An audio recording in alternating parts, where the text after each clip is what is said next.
Hi, guys. Thank you for joining us at Ace Your Health Podcast.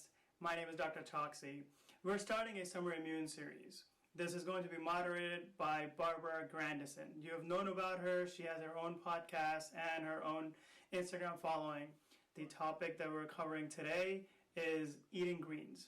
So I hope you enjoy this topic and let us know what you feel about it. Thank you so much. So we all know that greens are super important, and a salad is a great way to get them. But we also have green smoothies and stuff like that, and I'll share some of those links on this YouTube as well. But I want to talk today about greens, or Dr. Ace does. So greens are interesting, right? So why do we talk about greens more than anything else, and what is it that about greens that help us? So we're looking at our mitochondria.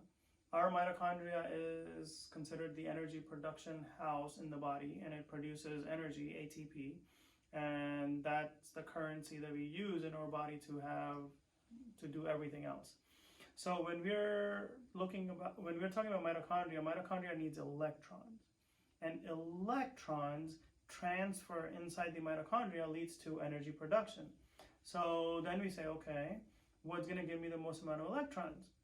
That's in nature, or that we're going to be able to put in. Is it animal food? Is it plant-based food? If it's in plant-based, what is it that's going to give me the most amount of electrons? And so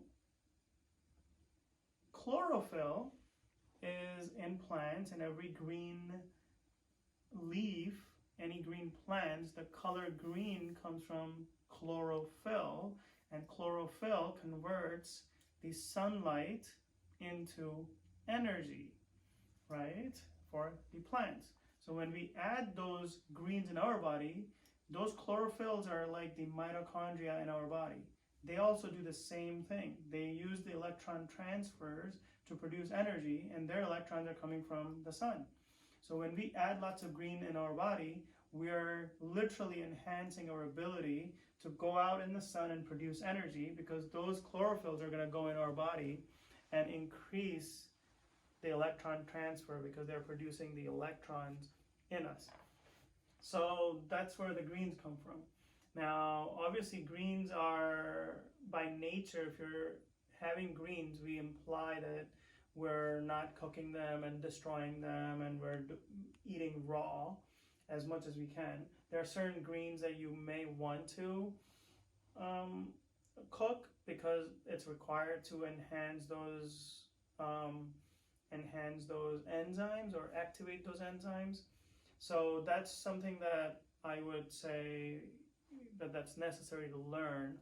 But when we do morning greens, we want to use different greens, rotate them, add them to our drinks in the morning and in the afternoon and in the evening, and it will just help with our entire energy production system. Do you have a favorite? Give me two greens that are your favorite. Would you say at the top of your head? Basil, the most powerful? Yeah, basil and cilantro. Oh, really? And so, yeah, okay, cool. You can have your entire green smoothie made out of cilantros. But you get used to tasting it when you. Oh, it's awesome! Yeah, because you can add ginger and cinnamon and some lemon, and it will just change the taste. Cool. But it will be aromatic, yeah. Right? So. I like kale and spinach, but I'll try it. Yeah. All right. Thank you.